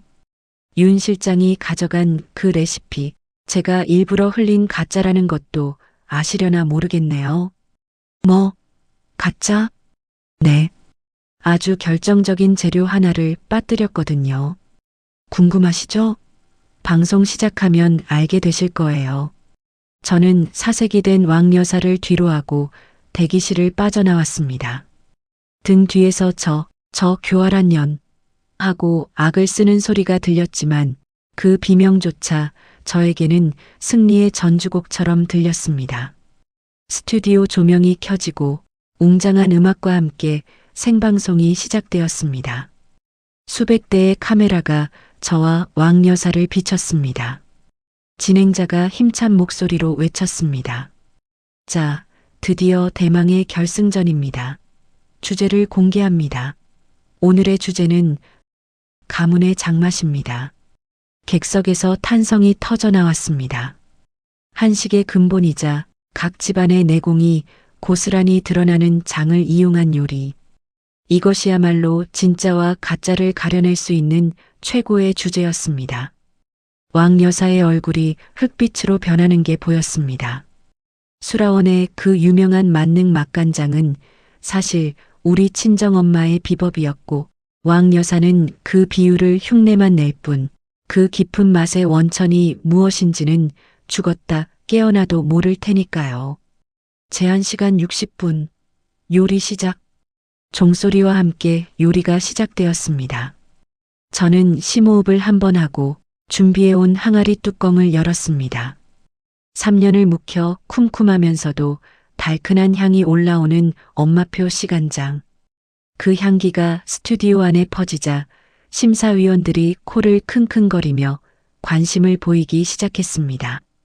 저는 서두르지 않았습니다. 마치 창고방에서 엄마와 함께 요리하던 그 시절로 돌아간 것처럼 차분하게 재료를 손질했습니다. 오늘 제가 선보일 요리는 시간장 갈비찜과 장김치였습니다. 화려한 기교 대신 재료 본연의 맛을 최대로 끌어올리는 전공법을 택했습니다. 반면 옆 조리대의 왕 여사는 시작부터 허둥대고 있었습니다. 값비싼 전복이며 송이버섯이며 온갖 귀한 재료들을 잔뜩 꺼내 놓았지만 손놀림은 부산스럽기 짝이 없었습니다. 윤 실장이 훔쳐갔다는 그 노트, 제가 일부러 엉터리 비율을 적어놓은 그 노트를 몰래 힐끔거리며 간장을 배합하는 모습이 애처롭기까지 했습니다. 왕 여사가 끓이는 간장 냄새가 퍼지기 시작했습니다. 그런데 냄새가 이상했습니다. 깊고 그윽한 향이 아니라 묘하게 타고 쓴 내가 섞여 있었습니다. 제가 빠뜨린 결정적인 비법, 바로 청양고추 씨와 배껍질을 넣지 않고 센 불에 졸였기 때문입니다. 당황한 왕 여사가 몰래 흰 가루를 털어넣는 게 제 눈에 들어왔습니다. 조미료였습니다. 명장이라는 사람이, 그것도 전 국민이 지켜보는 결승전에서 맛을 내기 위해 조미료를 쏟아붓고 있었습니다. 끝났구나. 저는 속으로 쾌재를 불렀습니다. 음식은 거짓말을 하지 않습니다. 불안한 마음으로 만든 음식에는 불안한 맛이 나기 마련입니다. 저는 제 냄비에 집중했습니다. 보글보글 끓어오르는 갈비찜 소리가 마치 엄마의 자장가처럼 들렸습니다. 고기에 윤기가 돌고 국물이 졸아들면서 나는 그 완벽한 색깔. 이건 제가 만든 요리가 아니었습니다. 30년 전 엄마가 좁은 부엌에서 땀 흘리며 만드셨던 그 요리가 제 손을 빌려 다시 태어난 것이었습니다. 그만, 요리 종료. 60분이 찰나처럼 지나갔습니다. 심사위원들이 시식을 위해 무대로 올라왔습니다. 먼저 왕 여사의 요리부터 심사가 시작되었습니다. 화려한 금박 접시에 담긴 전복 갈비찜. 겉보기에는 번지르르해 보였지만 심사위원장인 김 선생님의 표정은 굳어 있었습니다. 그는 국물을 한 숟가락 떠먹고는 미간을 찌푸렸습니다. 왕복순 명장님. 네, 말씀하십시오. 이거 간장 맛이 왜 이렇습니까? 첫맛은 달고 짠데 끝맛이 너무 텁텁하고 씁니다.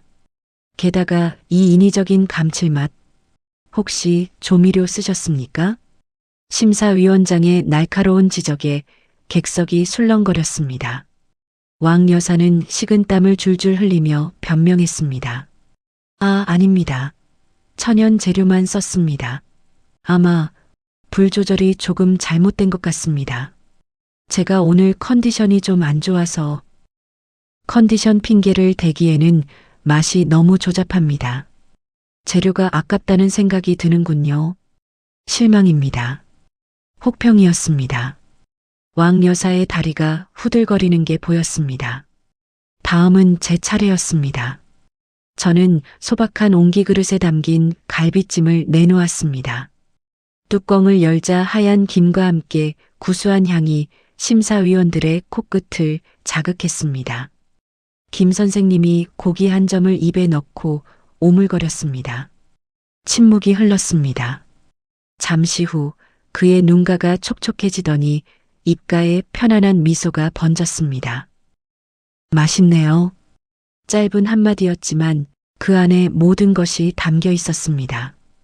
화려하지 않지만 꽉 찬 맛입니다. 씹을수록 깊은 장맛이 배어나오고 목 넘김 뒤에는 개운한 칼칼함이 남습니다. 이건 기술로 낸 맛이 아닙니다. 세월과 정성이 빚어낸 맛이에요. 한영심 셰프님, 이 간장 비법이 뭡니까? 저는 마이크를 잡고 왕 여사를 똑바로 쳐다보며 말했습니다. 이건 제 친정 어머니가 평생을 바쳐 만드신 어머니의 간장입니다.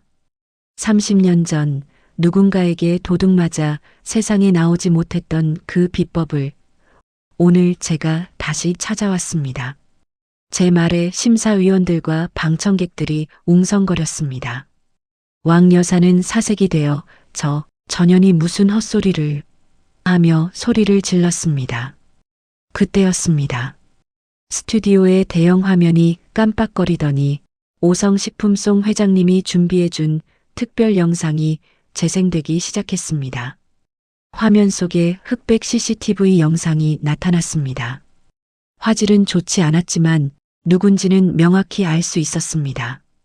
젊은 시절의 왕 여사가 낡은 기와집 부엌에서 무언가를 뒤적거리다가 노트 한 권을 품에 숨겨 황급히 나오는 장면이었습니다. 그리고 그 뒤를 이어 병상에 누워있는 제 친정 어머니의 생전 육성이 흘러나왔습니다. 제가 20대 때 엄마가 걱정되어 녹음해 두었던 그 테이프였습니다. 영심아, 그 사람들 조심해라. 내 요리책 사부인이 가져갔어.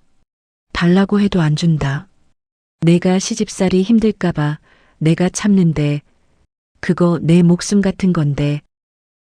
엄마의 힘없는 목소리가 스튜디오 안에 울려 퍼지자 방청객석에서는 어머 세상에 저게 사람이 할 짓이야?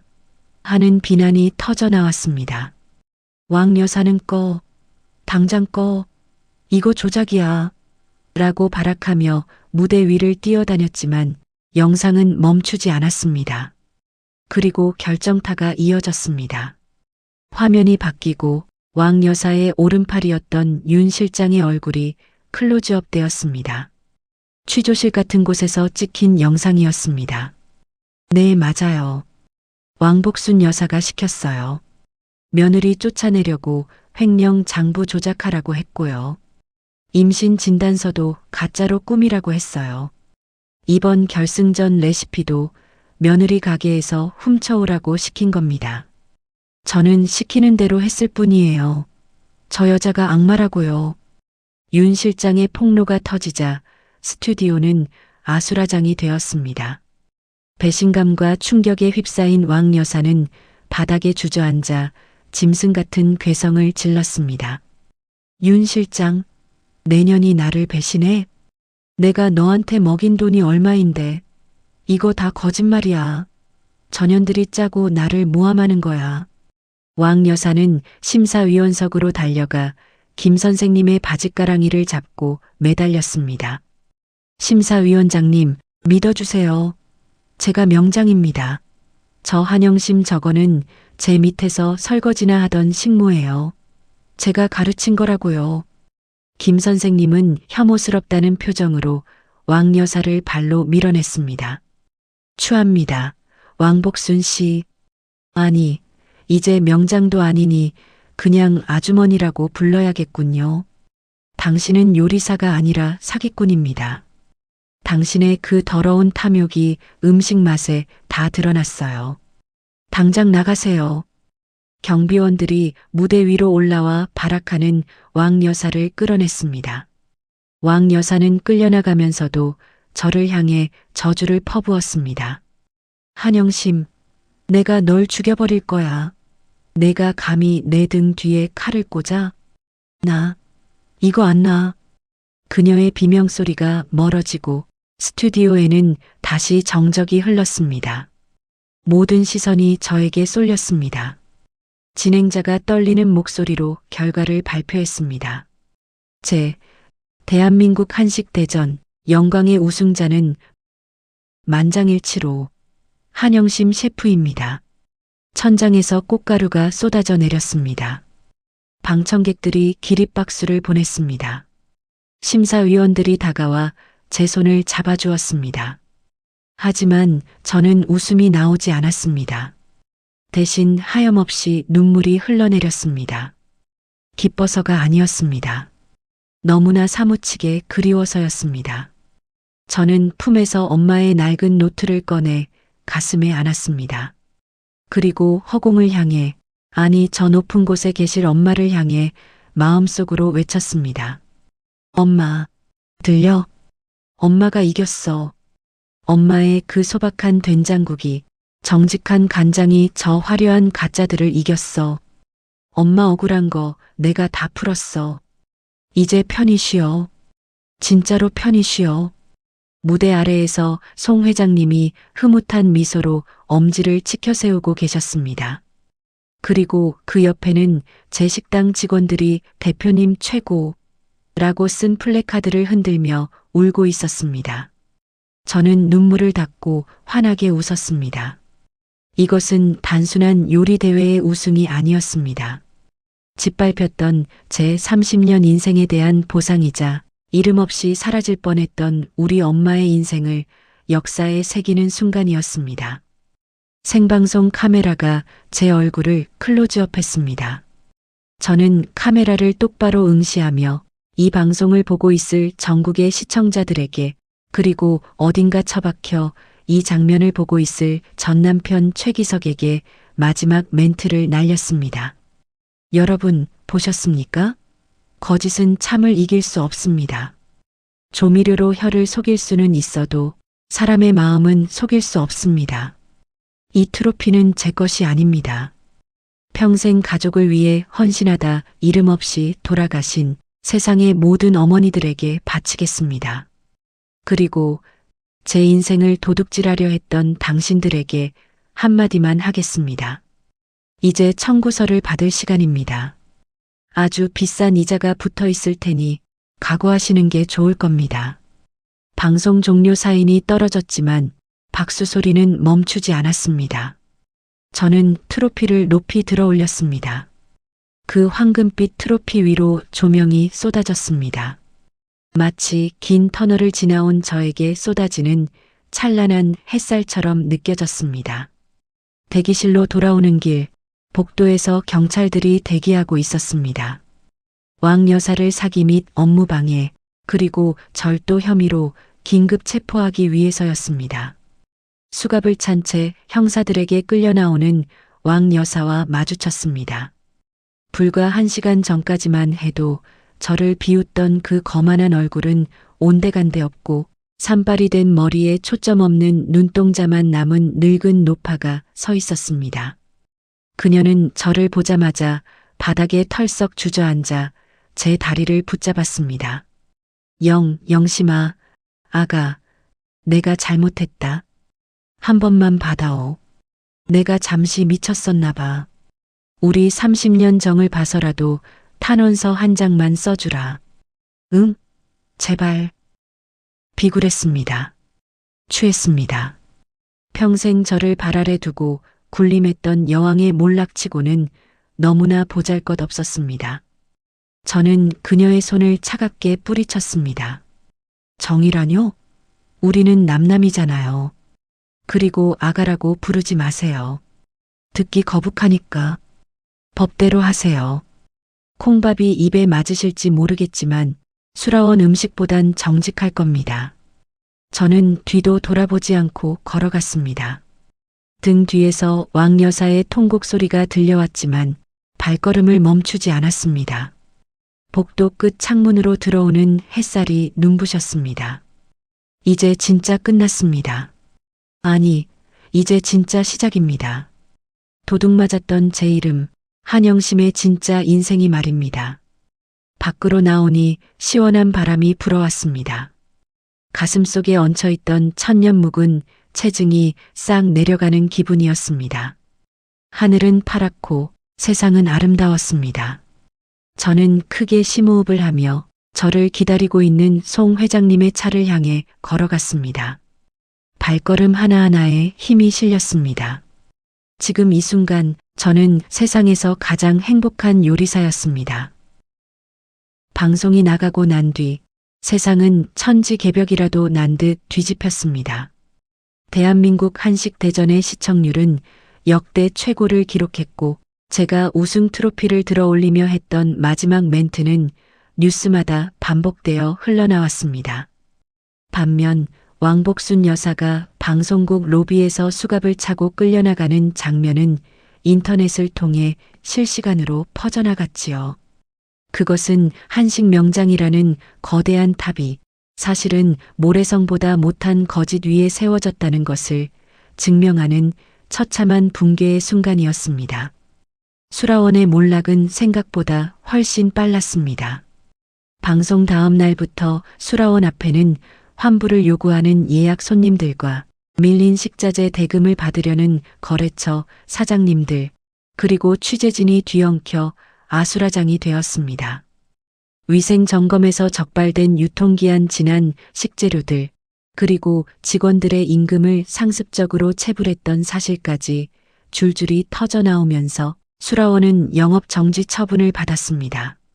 결국 왕 여사는 구속 수감되었고 그 콧대 높던 수라원의 대문에는 붉은 압류 딱지가 덕지덕지 붙게 되었습니다. 제가 그 소식을 들은 건 법원에서 온 등기 우편 하나 때문이었습니다. 전 남편 최기석이 보낸 것이 아니었습니다. 법원 경매 통지서였습니다. 제가 30년 동안 쓸고 닦았던 그 수라원 본체 건물이 경매에 넘어갔다는 소식이었죠. 참 묘한 기분이었습니다. 그 집에서 쫓겨날 때만 해도 저 거대한 성벽은 절대 무너지지 않을 거라고 생각했거든요. 그런데 주인이 바뀌는 건 한순간이더군요. 그리고 들려오는 소문들은 더욱 기가 찼습니다. 왕 여사의 오른팔을 자처하며 저를 내쫓는데 일조했던 윤 실장, 기억하시죠? 그 여자가 왕 여사가 구속되던 날 밤 가게 금고에 있던 현금과 왕 여사의 폐물을 몽땅 털어 야반도주를 했다고 합니다. 임신했다던 아이요? 애초에 있지도 않았습니다. 그저 왕 여사의 환심을 사고 저를 내쫓기 위해 배에 복대를 차고 연기를 했던 겁니다.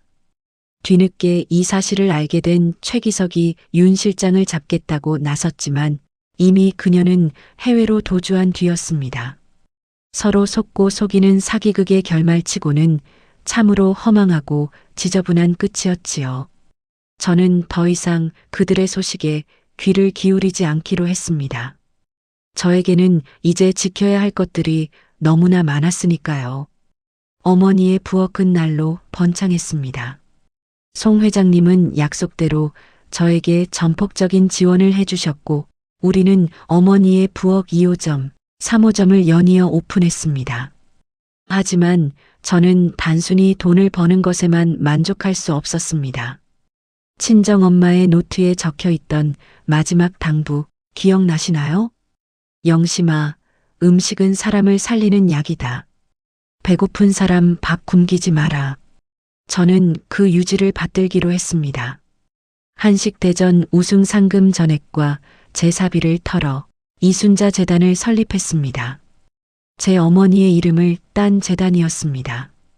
그리고 매주 목요일마다 서울역 광장과 탑골공원에서 무료 급식 봉사를 시작했습니다. 화려한 호텔 요리가 아니었습니다. 제가 가장 잘하는 시래기 된장국, 갓 지은 따뜻한 밥, 그리고 잘 익은 김치 한 포기.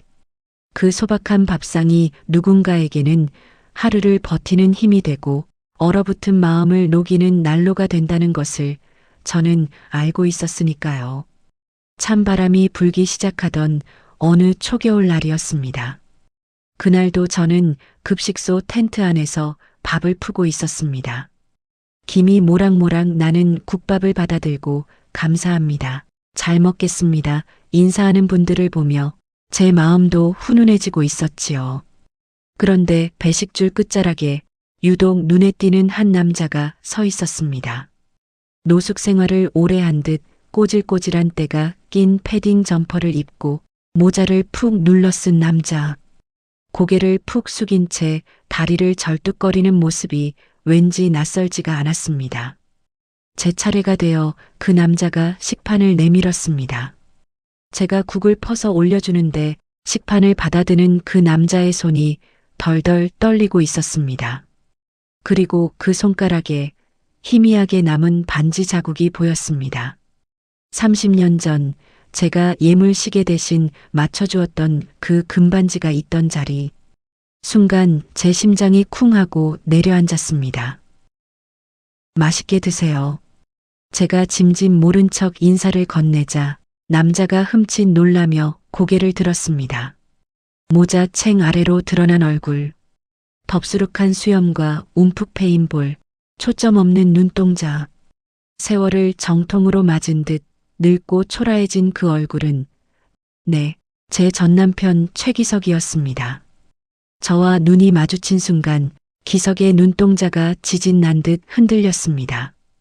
그는 비명을 지르듯 식판을 떨어뜨릴 뻔하다가 황급히 몸을 돌려 도망치려 했습니다. 아마 죽기보다 싫었을 겁니다.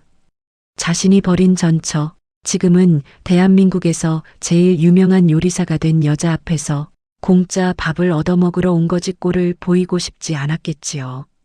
잠깐만요. 제가 그를 불러 세웠습니다. 기석이 뻣뻣하게 굳은 채 멈춰 섰습니다.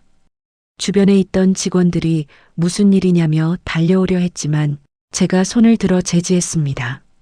저는 국자 대신 옆에 있던 따뜻한 두유 하나를 집어들고 텐트 밖으로 나갔습니다. 기석은 도망가지도 못하고 그렇다고 저를 보지도 못한 채 바들바들 떨고 있었습니다. 밥은 먹고 가야지. 배고프다며.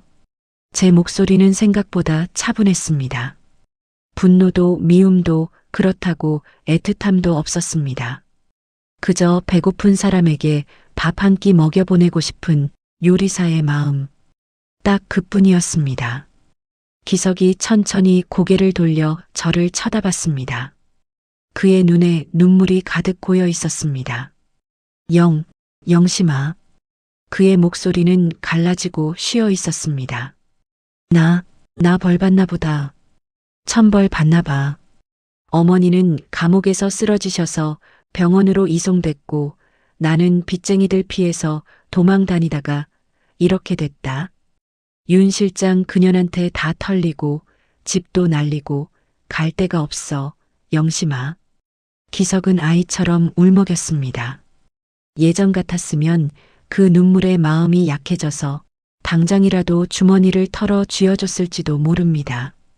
하지만 저는 이제 압니다. 그 눈물은 반성의 눈물이 아니라 그저 자신의 처지를 비관하는 회한의 눈물일 뿐이라는 것을요. 그래서요? 나보고 뭐 어쩌라고요? 한 번만 용서해 주면 안 될까? 내가 진짜 잘못했다.